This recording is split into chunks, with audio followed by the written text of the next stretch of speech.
Are we ready? Yeah. I love this movie. I know. It's one of my favorite movies. Yeah, it's really good. The Phantom.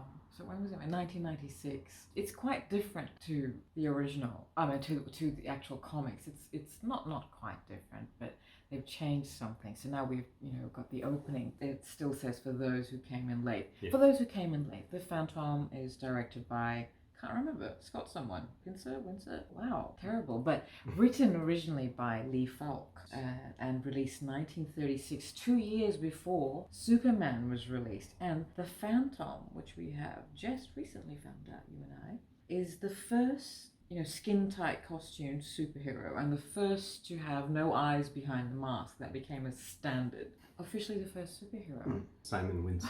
Simon Windsor, thank you.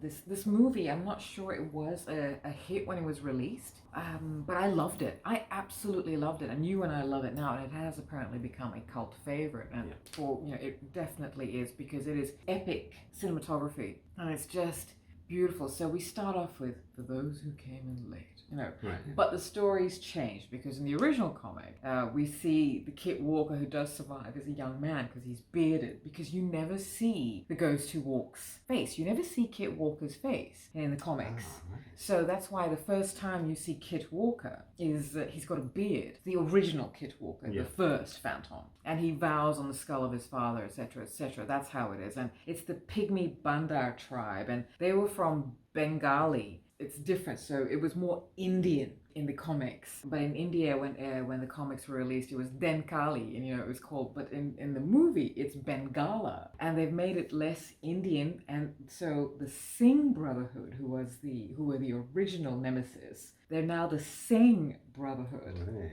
So they changed things so as to not offend Indian people. And this is Piss them off enough. Oh, absolutely. But I absolutely love this movie, and Billy Zane is perfectly cast. Oh, yeah. Actually, He's the first everybody who is cast and the roles that they've been cast in, Christy Swanson and Catherine Zeta-Jones. And now Christy Swanson was the original Buffy, and she is perfectly cast as Diana Palmer. Diana Palmer is the white women wish they were. Okay, she's super cool and super athletic and super feminine and super, feminist and super woke now, we call it. And she's Kit Walker's love and stuff, etc. She's a journalist, or I'm not sure what she is in the comics, I think United Nations. But one thing that you pointed out, like by now, and what we were talking about earlier, is by now the 21st Phantom should now be black. Or brown, at least. So this is what we've happened. We've come upon that the movie starts differently, but it sets it up quite nicely. Yeah. So we see him as a kid, etc., etc. So it's a bit more romanticized. You pointed out that it's more supernatural. It's more supernatural, because the one thing the Phantom comics were, what Lee Falk did, everything was based on logic. Even the supernatural things were based on logic. So because Phantom is a superhero without any supernatural powers or metaphysical powers. Right. And he just has, intelligence and logic and strength and illusion. Because Lee Falk also wrote Mandrake, I believe, right? Mandrake the Magician was the other fantastic thing. So I know Phantom and Mandrake, of course, because the Fiji Times used to have these in the comic section all the time. And Modesty Blaze, Phantom, oh my God, Modesty Blaze, don't stop me on Modesty Blaze. And Mandrake, they were all there, so it's fantastic. Anyway, it's very epic in the making of it, and it was filmed in Australia as well, Queensland, and in Thailand, and New York, but they have some really, really fantastic things. And I love how we first set sight on Phantom. It is just absolutely cinema epic stuff. Isn't that epic? Yeah. I just love that, the hero entrance, the Phantom, Ghost Who Walks on, hero, and of course, Devil, the mountain wolf has come bounding after him. And it's just so fantastic. And Billy Zane is the Phantom, perfectly cast. And I've never been a fan of Billy Zane, because in the movies he's in, he's a villain. Yeah. The first movie I saw him in was Dead Calm, with Sam Neill and Nicole Kidman. They're a couple, like he's 60 and she's about 18. Anyway, I don't know. And so, of course, Nicole Kidman has sex with Billy Zane. It's just all, I just remember that she has a really tight bottom. Anyway, she was always naked. White women get really naked for their films. it's where we've gone with this anyway, but it's just all. I wanted to tell you something about, the fact that the Phantom has a purple costume, and I really love how they've depicted it in this movie. Yeah. It's got all these. It's embossed almost, like it's got a pattern in it. It's got a it's meant to look really tribal, but he was never supposed to be purple. Some colorist, when they decided to do color comics, decided to make him purple. Lee Falk had drawn him intending to be grey. Okay. Because he's supposed to, your shadow. That's what we meant by illusion before I started talking about Mandrake. But he uses, folklore, etc., and myth to create invisibility. So by staying as visible as possible, by having just certain secrets and only high-ranking, worthy people knowing. So which brings us to the Jungle Patrol, the commander of the Jungle Patrol is how white men would like to be if they weren't Kit Walker kind of thing. This is, again, things you were saying about who drew it. So, okay, so you're saying that they hear these exotic tales, they come back, but this is the imagination, right? This is the privilege of freedom to imagine things and then have it come to fruition. And that's privilege. It's amazing. I really love this, even though it's cultural appropriation in everything, and but it's just really, really beautiful storytelling too, because white people have done amazing things. I mean, and they've created amazing stories, and they've gone around and curated and collated and stolen, but we'll just say borrowed, stories from every other race and brought it back and just reimagined and told it their way and first. I don't know, or not first, because these stories were being told ancient times. What a movie. And now we sort of the Jungle Patrol, right? So we know, and now we know that the commander of the Jungle Patrol is always the one who knows that the ghost who walks actually is a real man, but he doesn't know who he is, I believe. But he knows that he's not immortal, but he has to always scoff. He's got to be that, that great British upper lip and rubbish, he's just that. There's no such thing as a ghost who walks. Makes no sense, blah blah blah. But then as soon as the office door closes, Phantom's right behind it. What took you so long, Bond? I mean, Phantom. So that's what it is. And now we come to Diana Palmer, because Phantom now has to travel to New York, to see what's going on, because he's found out that there's something happened. The skulls have been stolen. Ooh, the skulls. Now the other thing is, and why you put the comic books at the start in the opening credits, is that this movie is based on 3 comics. So it's based on the Sing Neighborhood, the Sky Band, and Brotherhood. Neighborhood, Spider-Man.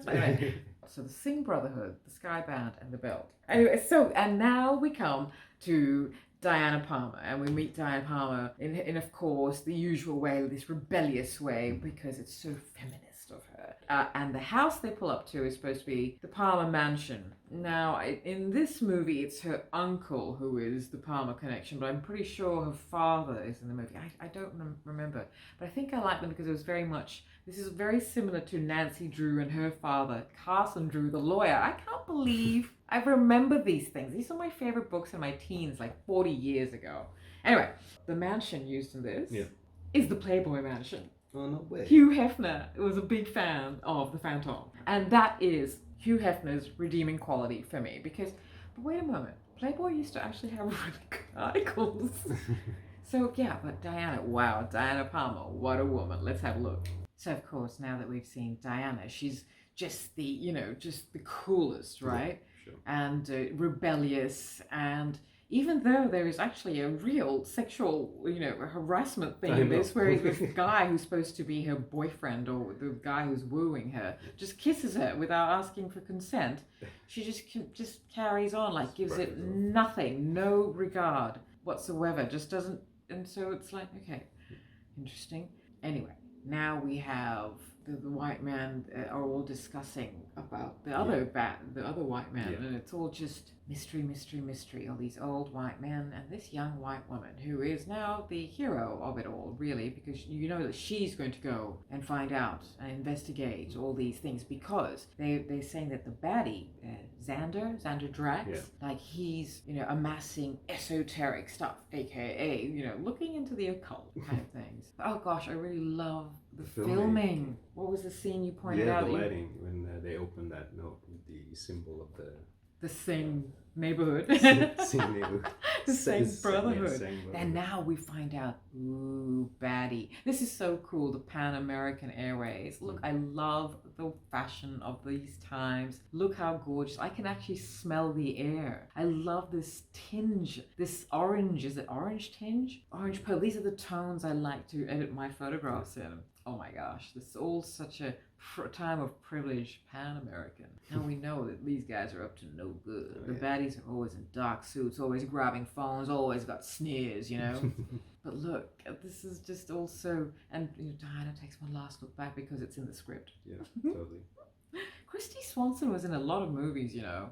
I mean, as I said, she was Buffy. I don't know why she never went on, but like, I love Sarah Michelle Gellar as, gosh, that's kind of torturous. The microscope.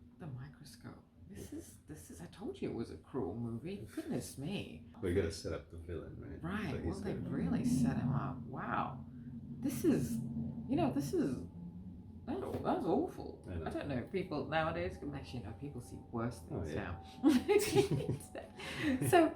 So all of this is just so epic. Is the best way I can describe this.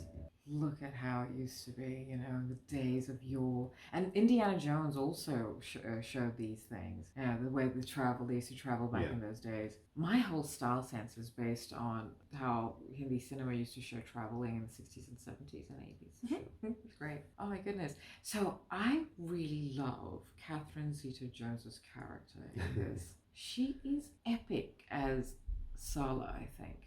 Just absolutely epic. Let's have a look at her. Catherine Zeta-Jones and this whole ship full of women, and it's actually very funny. It's wonderfully witty, and I really, really love the dynamic between all of the characters and like Diana Palmer. She's he says, "I'm here to rescue you," and it's very Leia to Luke kind of thing. Except these two are romantic, and of course, the Phantom already knows who Diana is, and he's like, "Well, she hasn't changed a bit," you know, in his superhero way. It's so super fantastic, and Diana Palmer is really, really strong. She's a strong character, but so is Catherine Zeta-Jones's. And they meet as equals and not as, girly girls type thing. But there's nothing wrong. They're both very feminine and beautiful, and they know that. But I really love their dynamic too, because they recognizing that this is another strong woman. I love how it shows that they're sort of not competing for the guy. They're competing against each other's strength. And Catherine Zeta-Jones, you can tell she's having so much fun. And her fashion, her clothes in this, don't not get me started. It is like these are what do they say, goals or inspo? I don't know what the terms are. She just looks absolutely amazing in every single scene she is in. And there is one thing she says that just slays me completely. But anyway, so we've got the whole rescue thing happening, except Diana sort of looks and says, "Well, I would have gotten out eventually," kind of thing, blah, blah, blah. But it's all just so epic, and Devil's doing his thing, and everything's going haywire. People are going all over the place, and it's not making sense. But there's so much activity, and it's just so luscious, and I love the tones of this movie. I'm not letting you say anything. No, it's okay. I'm so sorry, but look, I love all this iconic imagery of hero and devil talking to each other, and then you have this bright red plain and blue water, and now, oh my God, now this is next level and so very Phantom. That looks like Fiji though, doesn't it? Yeah. It's not. It could be. But this is epic. I know. This is fantastic. This is pure. The little girl in me, the young girl, the teen girl who used to watch, who used to read fan. this, the Phantom fan in all of us just goes, jungle drums. It's just so good. Empty. Oh my goodness. The stunts on this are next level. Everything on this, I don't understand why mixed reviews. And I guess it's like it's so terribly white, but it's fantastically white. It's like if it's got to be white, it should be this good, this epic, and like the stunts are just crazy. You've got Diana hanging onto the pontoon of these seaplanes. That's what that is called, a pontoon, and heroes galloping, and you just know we're about to have some epic. Stunned. Check this out, man. So good. Oh wow, look at this. The filming, the cinematography, all of this. Seriously, this could be Fiji. That could be. Yeah. I don't know. Maybe they did, because they were in Queensland, so maybe they did fly over to Fiji and not let anyone know. I just got some footage. But this is so fantastic. Look at this. Like, wow. They don't, I guess Tom Cruise does this now. Well, I mean... There you go. That's the epic. Yes, of course, hero. Of course. And like, what? Diana? Like, no, I don't know. You know what? I'm just going to take my chances with this plane. But no, not Diana. Not Diana Palmer. But thank God for this massive clearing. And this massive mountain, because it's going to... this is such a good stunt. I mean, it's so good. Awesome. It's look at that. That is just fantastic. Movie making. And you know what? Horses are really good at braking. I have seen horses at full pelt brake. I was at a rodeo just on the north coast in Australia, and these young girls, these little girls, are just going full pelt with these, horses. It's so fantastic. They're just so good. They're so good. Oh, look at all this. It's so fantastic. That's all I can say. I need more adjectives. Give me some. I need insert superlative here. Oh, wow.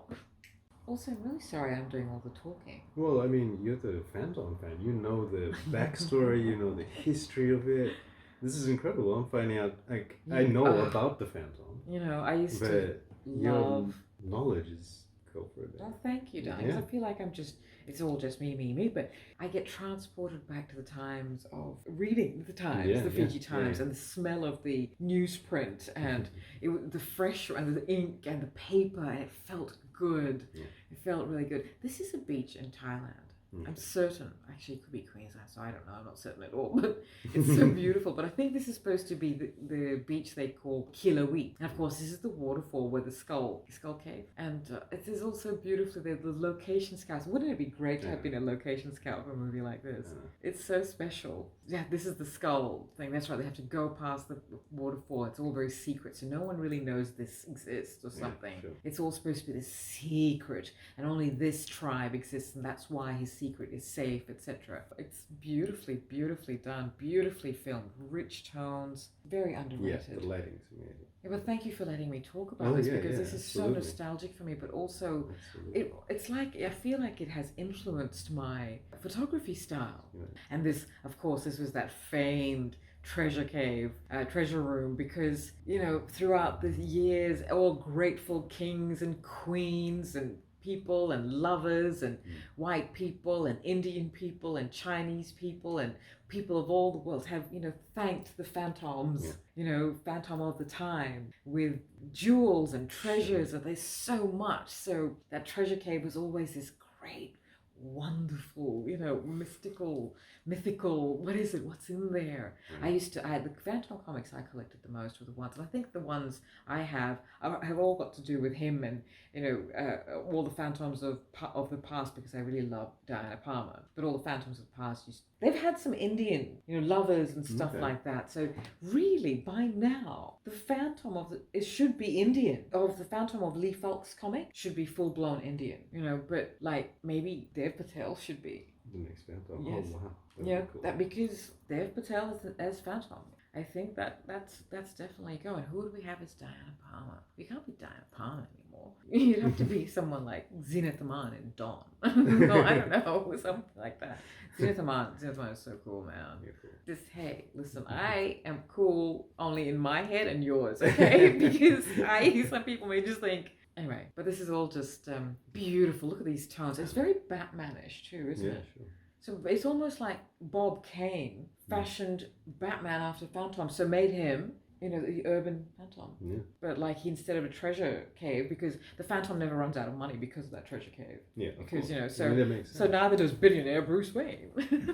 So, and really, when Phantom is not out saving everyone, what is he doing? He's just sitting in his cave on his throne because he's also the judge of the people of this area kind of thing. So he has to sit there on his throne, and they all think they're some great spirit ancestor. Oh my gosh, it's so fantastic. Really, I can't deal. And now we're in New York City, and I love, you never see the ghost who walks out of his trench coat and his trilby, I think the men's one is called, and he's got friends in the city. Everywhere he goes, he's got someone he saves. In New York, he's always had a taxi driver.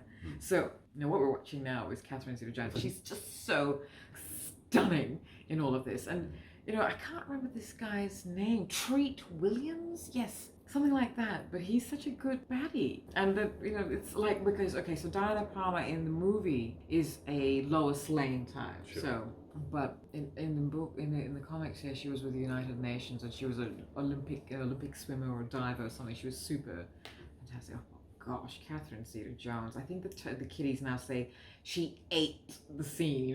So Catherine Zeta-Jones eats every scene she's in. It's just, oof. I love her in this. Oh gosh. So this one, now see, this is what I don't get. So this guy has killed our Phantom's dad, who looks about 180. So I don't really get this anyway. But anyway, I have to confess, I've done the director a huge disservice, the director of the Phantom, Simon Windsor, because he is an extremely prolific director and producer of movies, some very well-known movies, including one of my other favorites called Daryl. And Daryl was an acronym for data analyzing, robot youth life form maybe, and was AI. And this movie was ages back. Simon Windsor is Australian, and I've already said that. But he also directed Far Lap and The Light Horseman, so he's very well known. Gosh, I've got people tooting all over the place. In agreement, yeah. And so this is why this is so stylized. This is no amateur. No, yeah. Sure. And he started from the bottom. He joined as some stagehand. He joined a television station as a stagehand and worked his way up. Yeah, wow. This is a man who has really worked and known the ropes. This is why he knows how to stage everything. He built stages and took warehouses and in the Thailand places, in Krabi, a place I've been to, and it was filmed around there. But he's really directed some. This is why it's all so beautiful to me. I've actually grown up with this man's cinematography and direction, and as part of my my English language movie absorption. I love movies, and so I love all this. But Daryl was who was Daryl? Barrett Oliver, Barrett Oliver, who was Bastian in The Never Ending Story.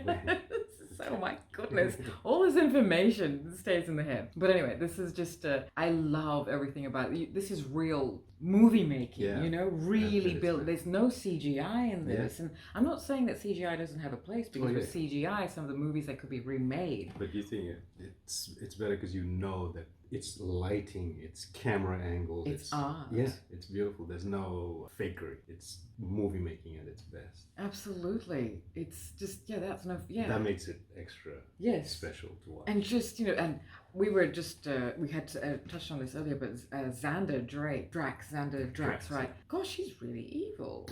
He's such a cold-hearted, I would never swear. I don't want to, because this is actually quite a miracle. I haven't said or dropped any, F-bombs or whatever, and I hate that, because it is part of my emphatic language, or my expressive language to throw in. But he reminds, who my other really, really good villain is?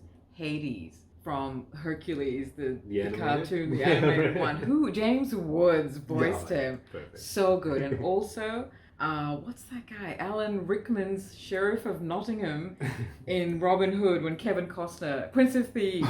Is it that one? Yeah. He was hilarious. I mean, really, really good. There's some really good villains that really, and Julia Roberts in My Best Friend's Wedding, really good villain. What I also really love about this is that Billy Zane was and is a fan of the Phantom, and he was cast because of Dead Calm. This is, of course, things I found out in between. And so he shaped his body to make sure he studied the comic book. Oh, fantastic. Isn't that great? Yeah. I love this dedication to craft. I know. It's so good. Seriously, this movie is just so good. I do not understand why it didn't do well. People maybe, I don't know. Gal Gadot doesn't look like Diana of the comics, but Patty Jenkins really directed a fantastic version of Diana. How do we get onto that? Yeah. Talk about the Phantom. Body shape. Yeah, but I really love that. What Simon Windsor has done really well, and what really good directors who are making movies of iconic characters, is that they take scenes that are iconic scenes, like what Matt Reeves did in The Batman with iconic imagery of that. So Simon Windsor has done that with the Phantom. I mean, and Billy Zane had studied the comics. There's so many scenes in this movie that are taken directly from the comics. Like there's this scene when the Phantom is hiding in the zoo from the police. Well, he's not hiding. He doesn't hide. He's escaped on horseback in New York City through Centennial, which is fantastic. Through Central Park, obviously. And this iconic image of him standing at the back of the tiger's cage. By that, you're supposed to know that, the Phantom talks with jungle animals, but if he knows a tiger, then this is more in an Indian jungle. Sure. If they've shown the tiger, if it was a lion, then we'd know, okay, his jungle's in Africa. But we now know this tiger is protecting someone. So it's through the tiger's DNA they know the Phantom. I don't know. It's just one of those things that is just for a Phantom freak. Look, this is such. There's so many in a space of 10 minutes. There's iconic scene after iconic scene. This is really so coolly done. Yeah. And the other thing is, another iconic scene is when he jumps in front of Al's taxi, and Al is going. Now we know if there should have been a sequel, we would have known that Al is his driver in New York City. These would have been really, really good movies because so many stories. So the Phantom could have gone. Phantom is a movie series that can be continued forever because it explains how he never ages and is immortal. Yeah, amazing. Because it goes down from father to son, and then you could introduce the daughter. Then you can introduce brown and black Phantoms. What a fantastic character. Another really good scene. We've talked about the great scenes between Catherine Zeta-Jones and Christy Swanson as the characters Sala and Diana. But when they're in the baddie's car, Diana says, "Why are you so mean? What's your bloody problem, basically? Don't you care about anything?" And Sala's like what? But then it starts her thinking, and you don't see that character development in a villainous character. If the bad woman she's always bad, and it's always the guy she wants to save in the end, It's always just one last heroic kiss. Like, whatchamacallit in Matrix Revolutions, Monica Bellucci's character. It's always that. So, but Sala, Catherine Zeta's character, doesn't really care about the Phantom. And it's just, she finds him attractive. But there's a begrudging respect there because both are quite dynamic characters. I know quite a bit about Indian movies too, Hindi cinema movies too, of an era, but all this getting out of the taxi, it's iconic. And watch this. Oh my God, this scene coming up is straight out of a comic panel, and ta-da, there. Oh yeah, on the dive. Oh my goodness. Oh my goodness, the dive, and then of course. Kid is always hanging off planes in some way or the other, and I really love the way the stuntman has done this, where he slides back, because this is very much like comic book stuff, and so you'll see that the Phantom has had to slide back, and so he can be aerodynamic, and it's just very good. That's very cool. Yeah. And they're all just such dynamic characters. They've all got some attitude, or the direction in this. I don't know if Simon Windsor is as celebrated, because I did not know who he was. And did you? No. But and yet his filmography, what is it called? His portfolio of filmmaking is incredible. I suppose at this time I should interject. We do have a podcast called Radio Fly Media. Well, actually, it's called just Radio Fly. Zzz, on the wall. Because as I describe us, we are best friends who happen to be married lovers. And we talk about everything with a critical lens, compassionate and logical and kind of crazy sometimes, and spiritual and esoteric and everything. But we also really talk a lot about movies and characters and iconic characters over time. Yeah. This film, my goodness, the scenes. This must have been filmed in the Phi Phi Islands in Thailand, down near Phuket. This is absolutely stunning imagery. Oh, look at that. Come on. That's so good. So good. Look at all this. This is way before drone, camera work, etc. Wow, so good. So Billy would have had to be underneath for quite a time. His eyes are red here. Would you believe, I have been inside these caves. So caves like this, and in some instances you've got to get lay back down, etc. But in all these caves, it's really, really cool. Yeah, I'm very fortunate to have traveled as extensively as I have throughout my life, which is something you've pointed out that I have always traveled. I'm from zero, and this is great. This is how they've set up the Singh Brotherhood, and if I'm not mistaken, the leader of the Singh Brotherhood is none other than, oh my gosh. My memory is slipping me now. Mortal Kombat dude, Oh yeah. Isn't he? Who's forgetting his name? Yeah, Mortal Kombat dude. What was the Mortal Kombat dude's name? I really love. I know I've said this before, but I really love the dynamic between Sala and Diana, and then Sala. Obviously, when they get to the baddie's lair, which is the Singh Brotherhood's headquarters, HQ, and of course we've now come back, and we know who it is. Would you call it? It's the bad guy from Mortal Kombat, right?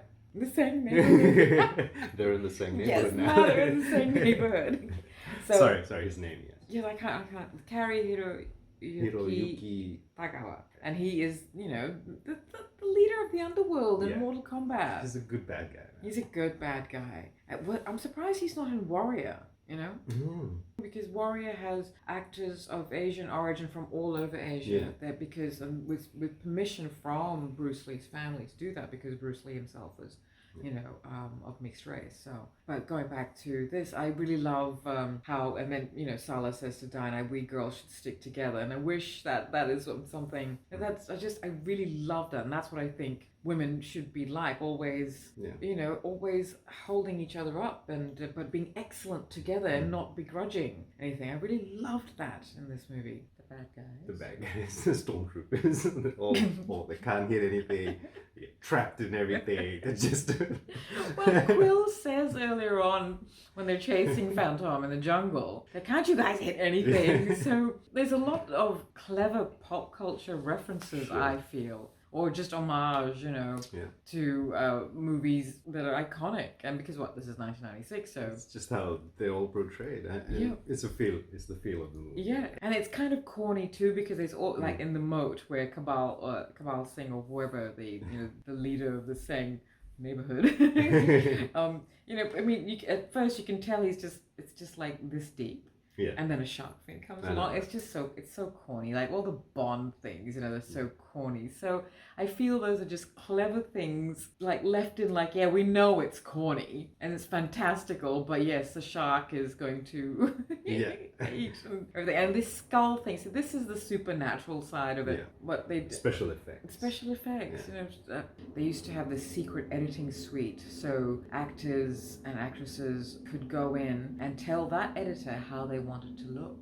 I don't know. I don't know where I pick up all this stuff, this trivia from, but I do. But it's just that I remember going, gosh, wow, somebody must have very lovingly gone through each one. And now that I've seen you draw and illustrate, particularly when you're drawing with your inks, and you can, just to have that one completely dense black, no light line, you will trace it over and over again, a million times. Anyway. Isn't this lightsaber the fighting of the skulls? And of course, when one of the characters says, you need the fourth skull ring, we all know, aha! It's the skull ring. That's right. And now this is totally lightsaber or dick against stick. Well, I mean, that's what lightsabers are, right? Yes, and oh my gosh, Spaceballs. Have you seen Spaceballs? No. It's a Mel Brooks parody of Star Wars. And May the Schwartz be with you. And and it's their lightsabers are meant to look like they're, phallic extensions. Sure. It's hilarious. And Princess Vespa is the Princess Leia character. And oh my god, it's John Candy as Chewbacca. I can't remember what the character's name was. Daphne Zuniga, or Zuniga at that time, really popular. She was in Melrose Place, etc. I can't remember his name, but he was in all the parody movies. That was another iconic scene, of him being pulled behind this mini submarine, being pulled up into the water. Of course, he's the Phantom, so he doesn't ever get the bends, because don't be silly. He's probably trained underwater like the surfers do with the big boulders. These surfers do that, and women are better at it, where they just run underwater holding rocks. Well, this is so fantastic. Look at that. Look at the way he's standing on the submarine. Yeah. My goodness. How beautiful, right? 3 beautiful people. How we want to see all our stars to look. And it's lovely. It's quite nice. And it's very cool. The women are friends, and they actually saved the day in so many ways, and saved each other, and there's no animosity, no competition, and it's all very lovely. So it was obviously set up for a sequel. What a shame. Watch this if you haven't watched it, and it's just pure cinema making. It's beautiful. That's great. One of the problems I unfortunately had for a while, and you did too, is we couldn't watch any of our favorite movies because it was just painfully white. The more you become aware of it, the more blinding it is. But we've overcome that by understanding, okay, well, this is white stream. We love the movies they have made. And I don't look at the white industry as the preeminent. It's just that they've made it the preeminent. So now I'm just looking at their movies like, well, that's, as you have said to me, you've actually taught me this, well, they make what they know or steal. But they make it really well the ones they steal. Like, this is it's just excellent. Was there one black person in it? They were brown. Brown. Yeah, they were brown people. And I think they were Thai.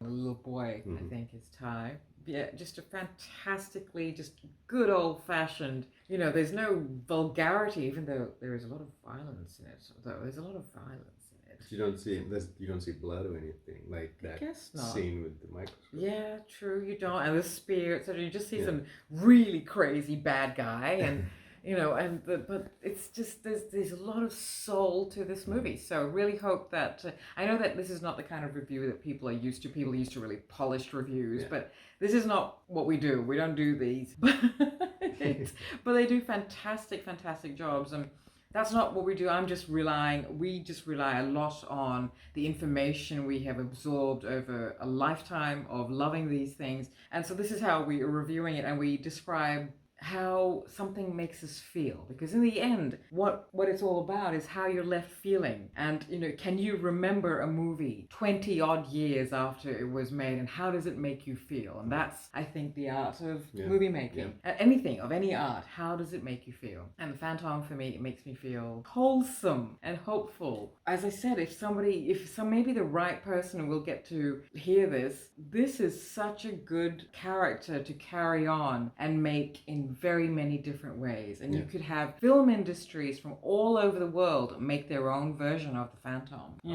You could have the Thai film industry. You could have the Indian film industry, all of it. There's 6 or 7 industries of languages. Wow. Anyway, we hope you love it as much as we do. This is just, we'll have some more up of iconic movies that I've enjoyed and loved. Some Hindi cinema movies, but definitely some old school just filmmaking, and they rely on the charisma of all their actors to really deliver a story. Some of it may seem corny to you, but you have to watch it of the time and not with the eyes of today. You've got to watch it according to how, and it's just magic. So I talk a lot, but your magic comes in the editing. So till next time, bye.